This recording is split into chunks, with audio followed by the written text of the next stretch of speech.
Stephen Hawking, he made a statement.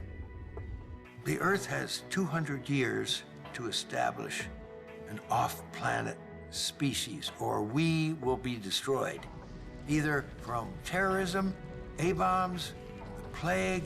All these kind of things can wipe out humanity. Hawking poses a challenge that many space advocates, Buzz Aldrin among them, would love to answer. This cookie wants to go to Mars. But Ballard isn't ready to give up on planet Earth just yet. Not surprisingly, he sees the oceans as the key to our survival. I believe in the concept of KISS. Keep it simple, stupid. Imagine the resources we would discover. Living resources, mineral resources, oil and gas, new pharmaceuticals, and equally important, a place to live. For decades, Ballard and his oceanographer colleagues have been fighting to pull people's attention away from the heavens. We've been conditioned. God is up there. Heaven is up there. The devil's down there.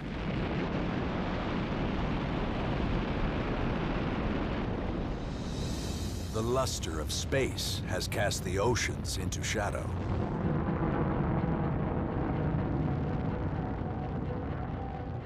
Houston, the Eagle has landed. That's one small step for man, one giant leap for mankind.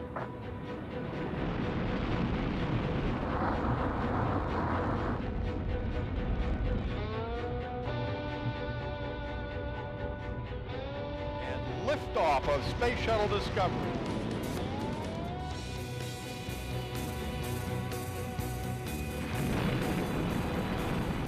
Since the birth of the space program, multi-million-dollar missions have headed into orbit, while oceanographers have struggled for funding.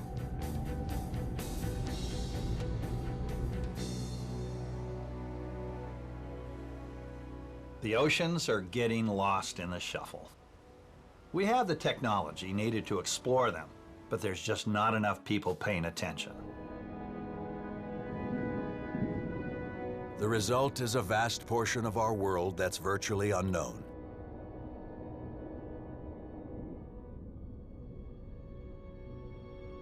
The oceans cover 71% of our planet, yet only 5% of it has been explored.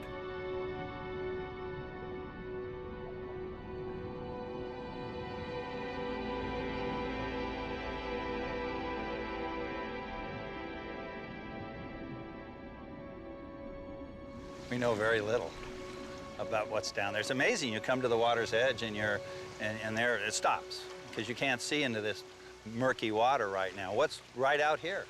Is there an Indian canoe right out here? What's just beyond our reach? And most people just stop at the shoreline and they never question what's just feet away. They'd rather go to outer space than to go just in their own backyard and explore. Do you really think we're going to move the entire Earth's population to Mars? We may explore it, but the future of the human race is right here on planet Earth. I can guarantee you this, that once we map the ocean floor, we're going to find a lot of new resources important to our future. But mapping the ocean and searching for resources is not as simple as it seems. Above water, and even on Mars, it's a straightforward process. Radar, which travels easily through the atmosphere, measures the position and height of objects in the landscape. Not so beneath our oceans. Here, satellite imaging can only approximate what is under the waves. Mapping the planet from outer space shows us where the main mountain ranges are, but it certainly is nothing to drive by or to work by. It's like laying a wet blanket over a very complex dinner table and then trying to figure out what's on the dinner table. That's not the way to go. It's dark down there, the pressure is extreme. So that means we have to be clever and dream up new and more creative ways of doing it. Any copy over? Ballard thinks we can and should make the bottom of what is now an alien deep as familiar as the Grand Canyon.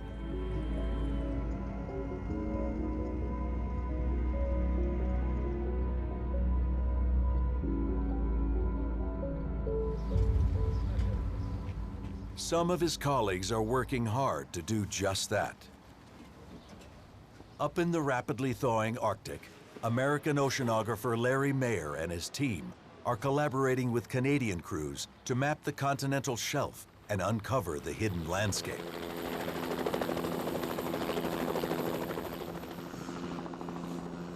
The mission amounts to a multinational land grab with vast underwater resources at stake.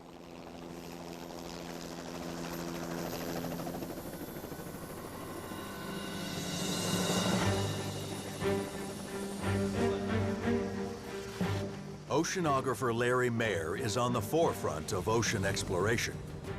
It's expeditions like his that may help us find submerged resources we might desperately need. We look out at the beach and think that's where the country ends, but we have a 200 nautical mile extension of that. In many places, that extension is virtually unexplored. Yet it's territory America controls. Half of the United States of America is under the ocean.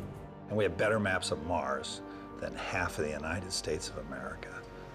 A little odd, don't you think? It's a situation Larry and his team are trying to remedy. Clearly laying out underwater borders now means less chance of conflict later.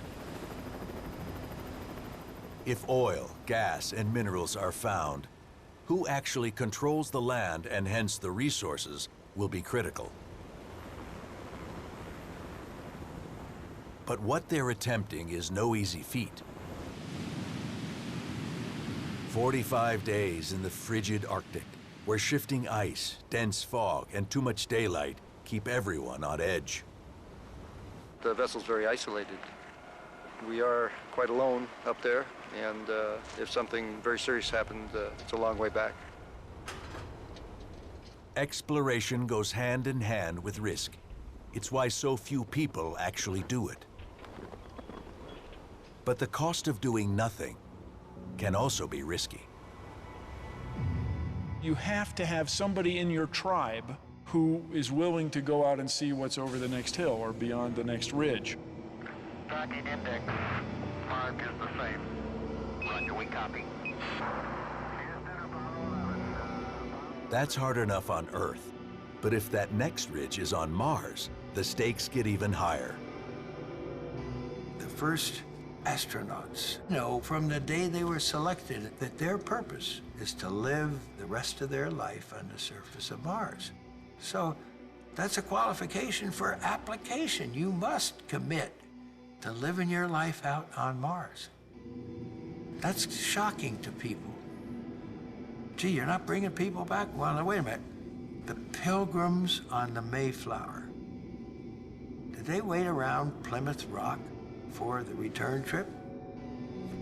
The Pilgrims, well, they had a pretty good idea how they were going to survive. But that was on planet Earth. Now, how are we going to survive on Mars? Turn it into another Earth? It took our planet billions of years before we could live here. These students of the Civil Air Patrol aren't planning to wait that long. They're taking part in a unique experiment to test what life on Mars might be like for early explorers.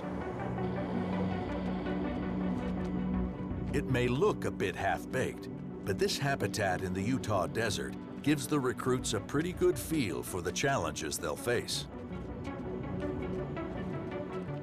With resources limited by the high cost of getting payloads into orbit, they'll need to explore, find water, and prospect for minerals in the barren wasteland.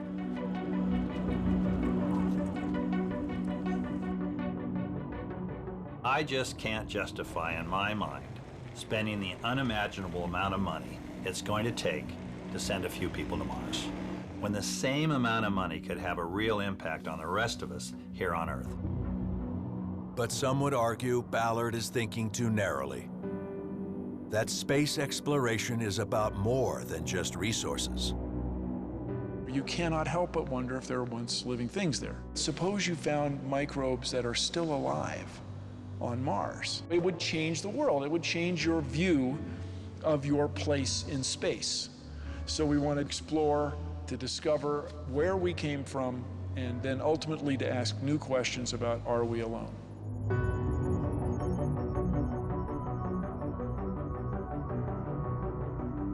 Exploration of outer space is absolutely an important thing to do. But when it comes to feeding our families, the oceans are where we need to turn.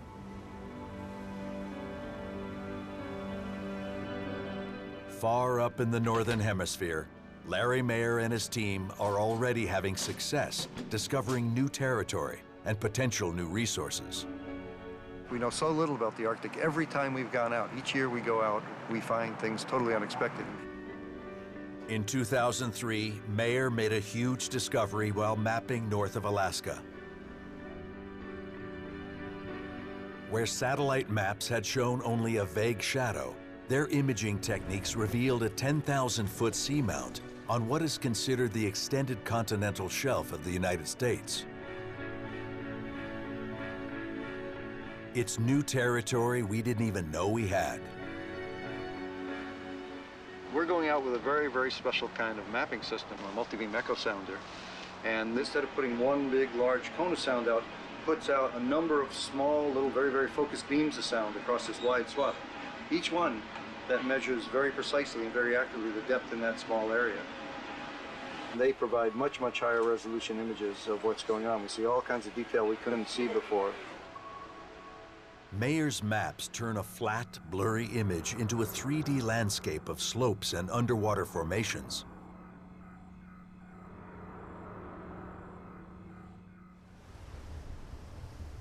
These are underwater resources that can be explored and exploited to provide for our growing population.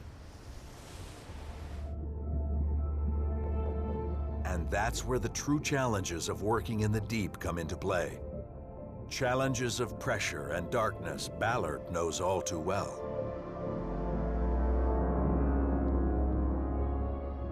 My first dive in a deep submersible was in 1969. I did it for a number of years, but I'm glad I'm not doing it anymore. The bad stuff is like fires. Those are not nice. So we had one at 9,000 feet once in a bathyscaphe, and they forgot to turn on my emergency oxygen supply, so that was fun. You want to go down? This is for 3 people, and this doesn't have all the equipment in it. And here we are. My home away from home for a quarter century. That's crazy. It's 2.5 hours down to 12,000 feet in one of these things.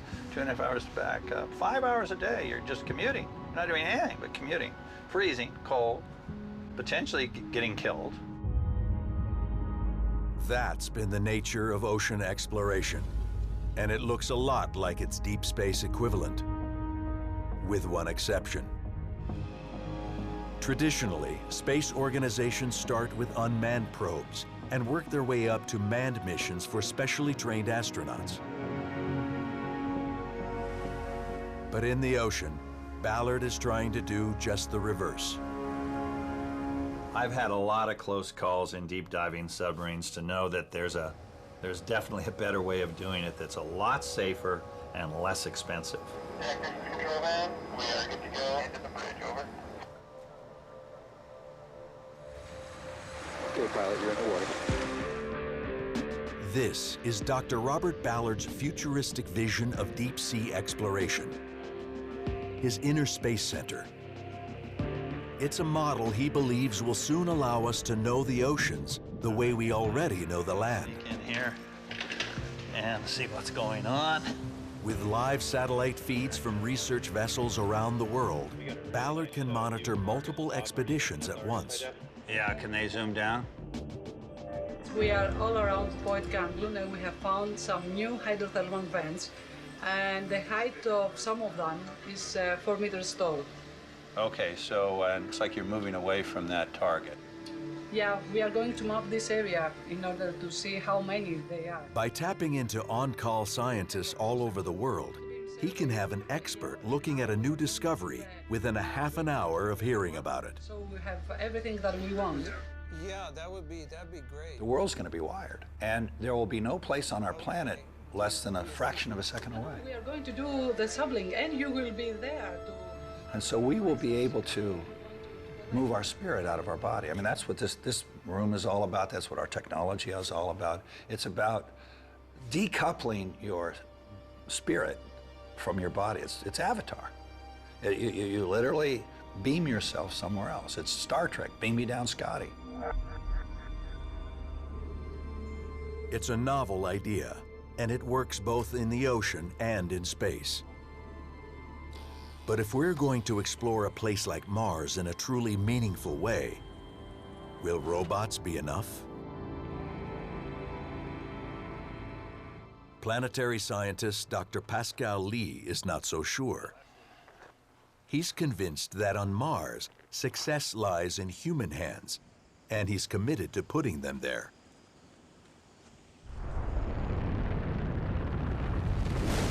If we are to send manned missions to Mars, current technology will need to make some great leaps forward.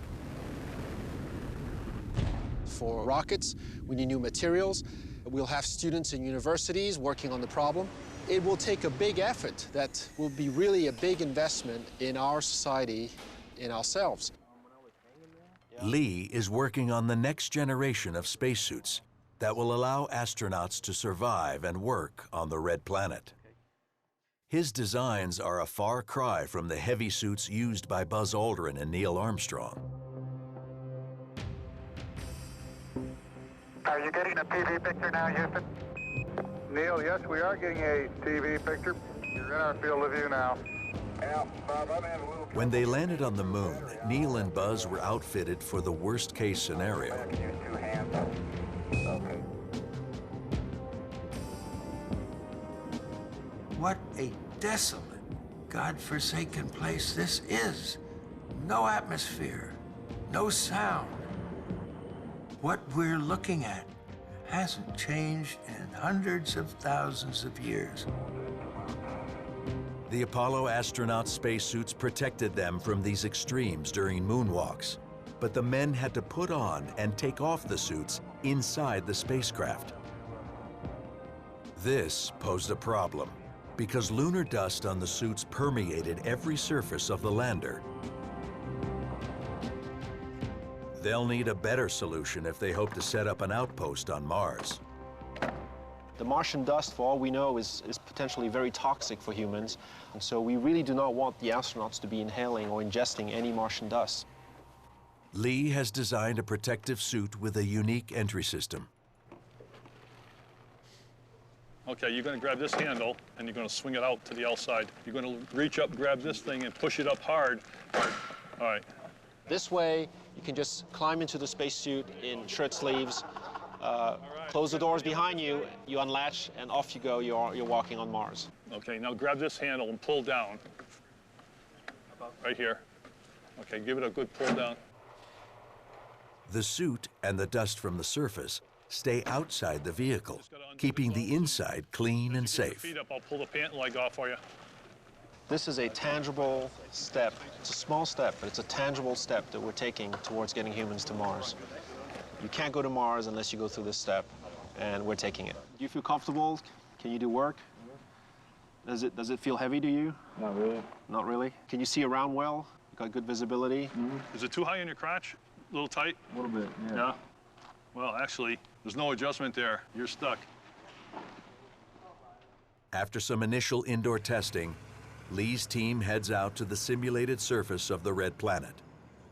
They'll be trying out the new entry system, as well as the astronauts' ability to move around in the new suits. It's the same struggle whether you're in space or underwater.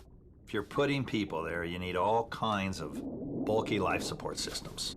We're tough and we're smart, but we're just not made to live in those kinds of environments. Lee thinks the most astronauts could carry on Mars is 150 pounds, which would feel like 60. The weight of the suit is really the biggest challenge. Right now, the spacesuits that we use weigh 300 pounds on the Earth. But if you were to walk around on Mars in that suit, it would still have a felt weight of about 125 pounds. And 125 pounds would not allow you to be effective as an explorer. All right, we all set? Yep, ready? got it. Yep. Okay, good. Ready to go. Sounds good.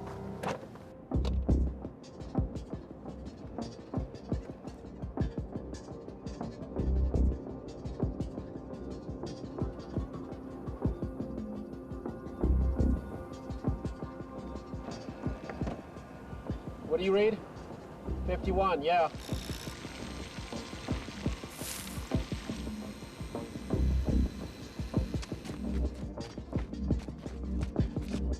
After many hours of walking, drilling, and getting into and out of the suits, Lee is pleased with the results. But he knows this is just the beginning of a long, arduous journey to Mars. The 21st century will see humans reach another planet. But the truth is that we still have a lot of things to work out technically before we're ready to go to Mars. And that, says Ballard, is the problem. With the triple threat of food, energy, and living space shortages looming, we don't have time to overcome so many basic hurdles. The challenges of getting the first people on Mars might be doable in my lifetime, and don't get me wrong, it will be an incredible feat of human accomplishment.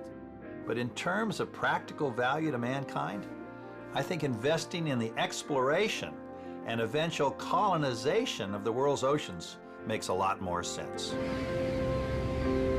Ballard believes the oceans are our best-kept secret, and the foundations for our success there have already been laid. Not like in space, where almost everything we do we'll be doing for the very first time.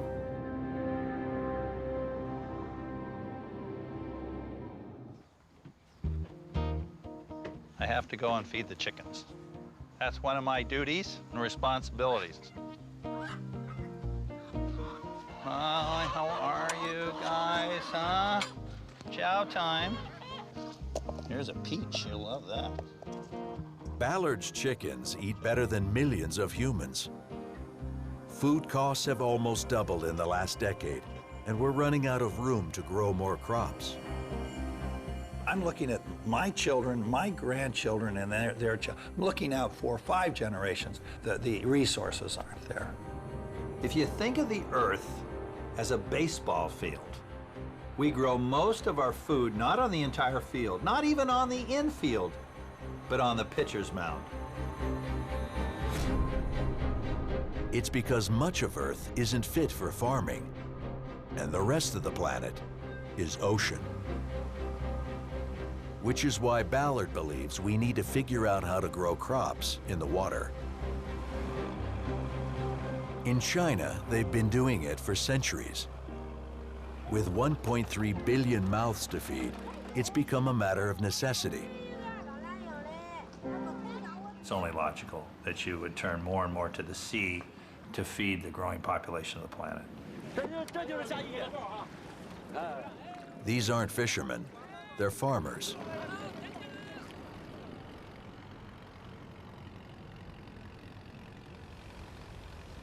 Bobbing in the Yellow Sea just off China's northern coast are some of the world's largest aqua farms. On the bottom, they harvest shellfish. It's hardly high-tech. This diver's grandfather may have worn this same suit. A lifeline of air tethers him as he plunges some 20 feet below the surface. While he works below on the bottom, other farmers are harvesting at the surface. They're gathering forests of kelp, which can be processed into food, animal feed, or medicine. It's not science fiction. It doesn't require sleek, fancy equipment, but it's making a difference. Primitive as it is, it's covering a lot of real estate and is producing a lot of food.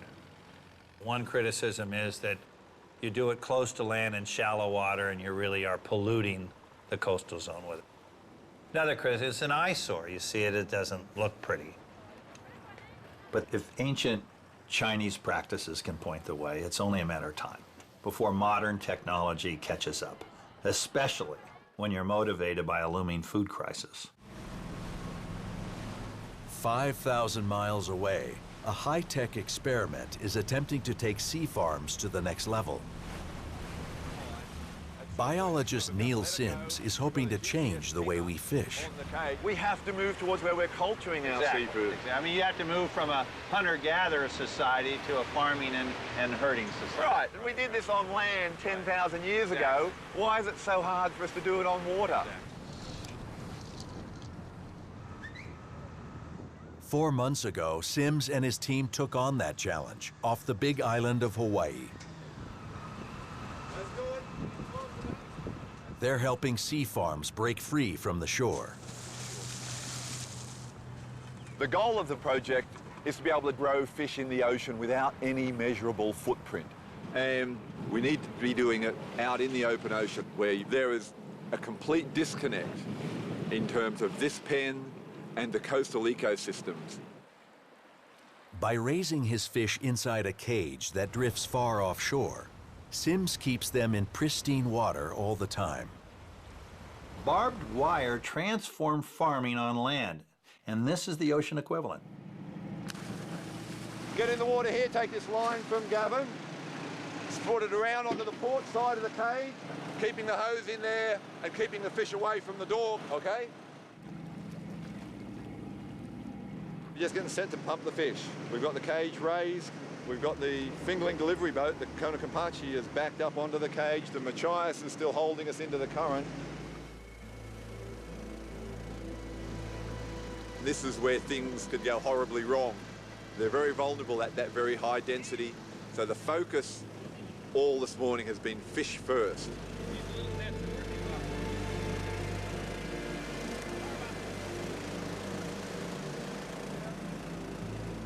We've now successfully stocked the aquapod with 2,000 Seriola revoliana, which is the Latin name for the Kona Kampachi.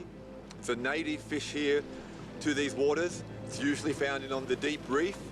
Pull the hose out and close the gate, okay? So now the challenge for us here for the next 10 months of grow out is to keep these fish fed, keep them healthy, and keep them here in the eddies in the back of the big island. Sims is taking an entrepreneurial gamble. Ballard wants to see if the risk is paying off. Oh, that feels very good. We're going to raise it now, take a look, and then put it back down and then feed them, right? They pretty conditioned on knowing when that's going to be? Oh yeah, that's why I'm a bit worried now that they're sitting there sort of strumming their fingers saying, come on, it's breakfast time, where's breakfast?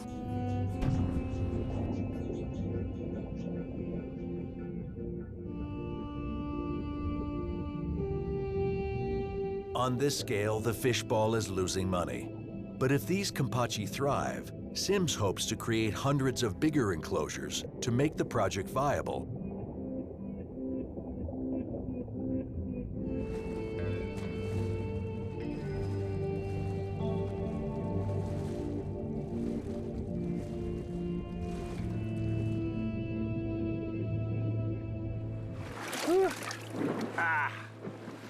That was fun. I love your fish. I want to eat one. Is that all right? Oh yeah, they're meant for eating. I like the fact that you haven't been playing with their genetics at all. You're not feeding them hormones. You're not doing a lot of things that are actually done on land. So no, the fact that they're in a natural habitat, and also the fact that it's mobile. You're moving it around. We're in 12,000 feet of water. We got the whole ocean flushing through here, and so I like everything I see.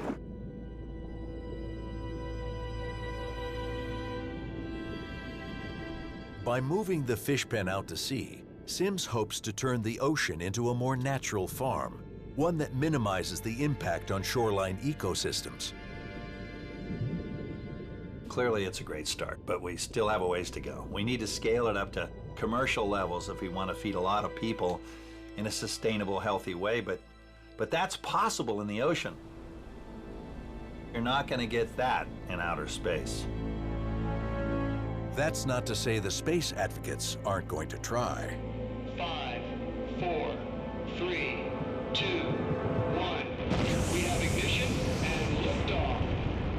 Sooner or later, a mature, wise society ensures their survival by establishing a foothold on another location. I believe that this nation should commit itself to permanence on the planet Mars within 2 to 3 decades. Let's build the place so that when people first get there, it's a hotel. It's a 5-star hotel. Even a more primitive settlement would be a daunting goal. A permanent base on Mars in 20 to 30 years, when all we have there at the moment is a handful of rovers covered in space dust. Experts estimate it could cost as much as $450 billion just to put the first humans on Mars. You have to carry everything you will need all the way to Mars, and so the lighter your spacecraft and everything you carry with you, the better. That means food, shelter, building, farming, and mining supplies. At $10,000 a pound to get it into outer space, I'm not seeing a very good return on our investment. Just feeding 4 astronauts for the 3 years it should take to get to Mars would cost many millions of dollars. That's a lot of Big Macs back home. And growing food locally on Mars could be an iffy proposition. One obstacle that we are concerned about regarding the growth of plants on Mars and food is that the Martian soil seems to be super oxidizing. It's very corrosive. Not a farming paradise. But on the other hand, the red planet may offer some unique opportunities. It rotates a little slower than the Earth. It rotates once in 24.5 hours. It's pretty much like the Earth. And there's ice at the poles. We can see that. One pole has carbon dioxide, the other has water ice. Gee, that's a pretty good place. Mars also has about 1/3 of Earth's gravity, meaning water might linger longer near plant roots to help them grow. But there's still the atmosphere to worry about. And despite our science fiction visions of glass and steel habitats and biodomes of gardens and farms, the reality is likely to be a lot less exciting.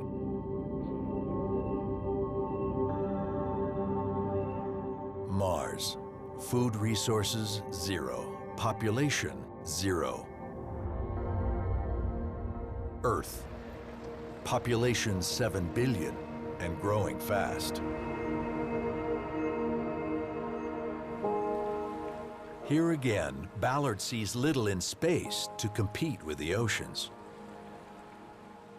I'm convinced the greatest living space that's underutilized on our planet is the surface of the sea. I think the human race will move out onto the ocean and live. We may have to. The polar ice caps are melting, and the speed of the ocean's rise has doubled. Every year, there's more water and less dry land. Will everyone want to move out on the ocean? No. Does everyone want to be a farmer out in the Midwest? No. But a very significant number of people will want that option. In fact, a large number of people are already living on the ocean and have been for generations. Off a small island in Vietnam, hundreds of families live as pioneers on this new frontier. It's the ocean equivalent of a village on Mars, but a lot less expensive. 3,000 limestone formations shield Catbaw Island from violent storms that often hit the bay.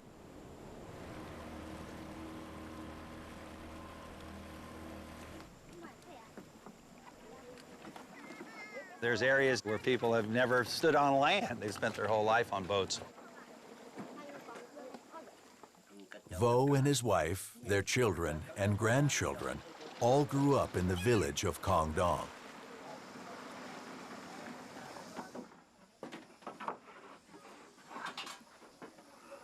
They're here because the ocean feeds them. They're taking their scraps and they're feeding them to the fish that live in their house. Look at all these kids off to school, being picked up by the maritime equivalent of the school bus. This is very logical, very natural, and they look like pretty happy kids to me.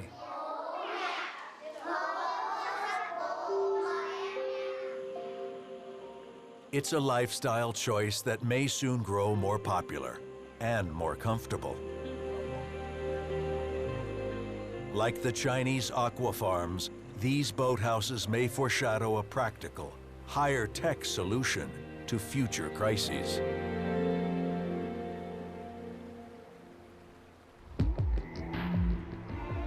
In Galveston, Texas, on the Gulf of Mexico, a team of visionaries thinks they've already figured out how to live on the ocean.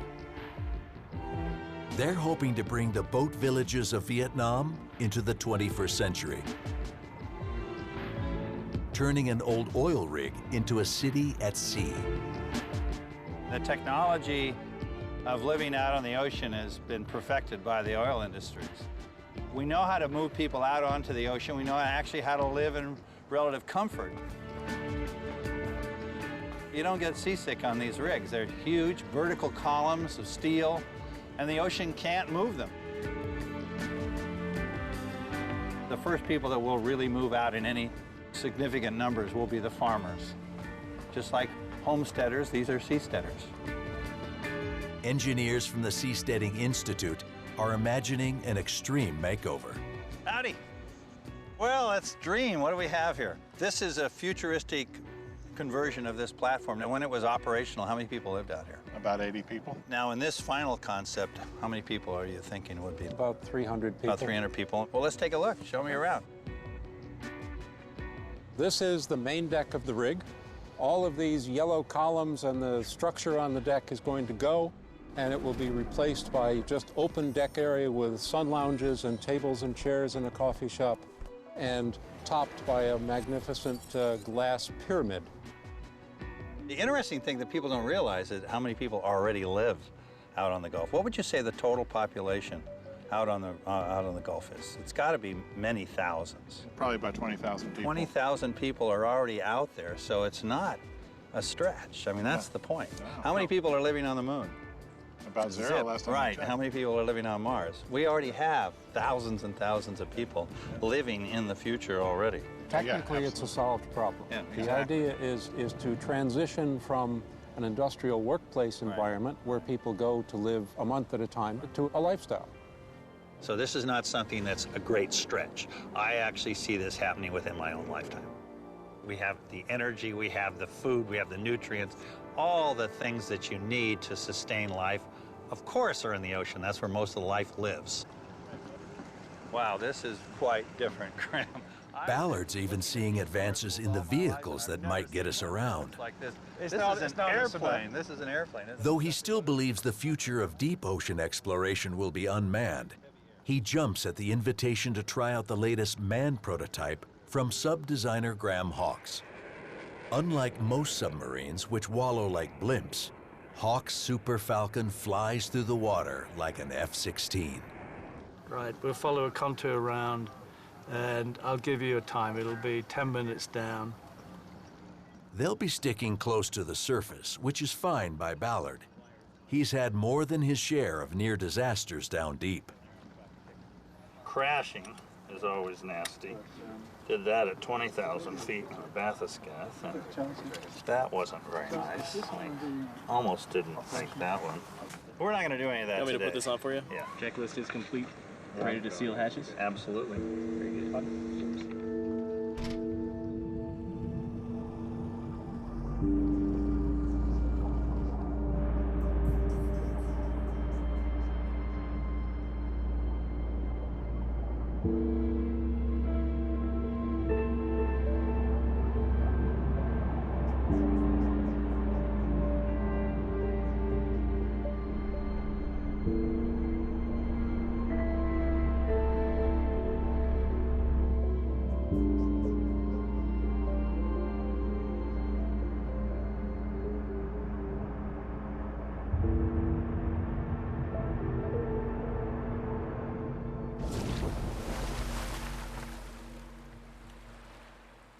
that like? Very different.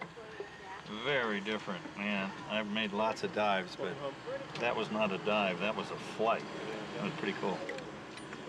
Very, very different. Though the Super Falcon is still experimental, it's easy to see how useful it could one day be. If we're ever going to master the oceans the way we've mastered the skies, it's vehicles like this that are going to play a part.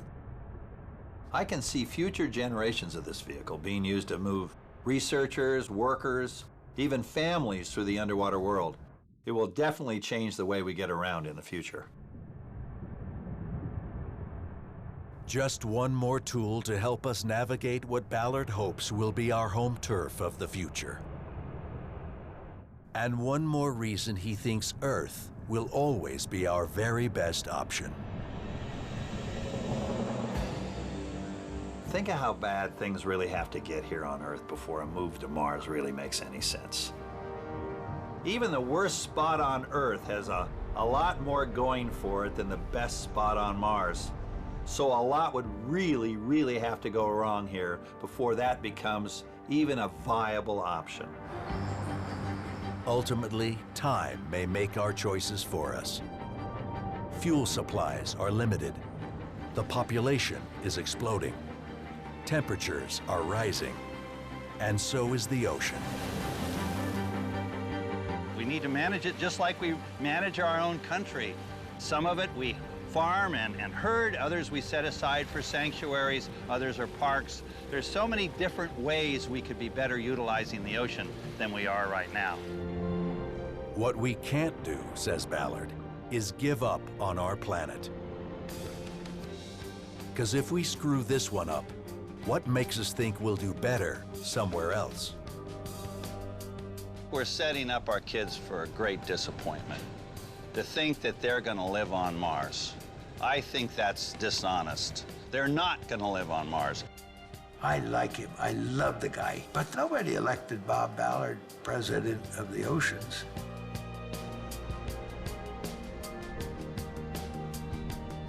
At the top of a dormant volcano in Hawaii, Dr. Robert Ballard is as close to Mars as he ever wants to get. We're not going to leave this planet. We're not going to do the Superman deal of messing up Krypton. And by the way, he went to a pretty nice planet. No, we're not going to transform Mars into Earth. We're going to live on Earth. We're going to try to live in harmony with Earth. We're going to move out onto the surface of the oceans. No.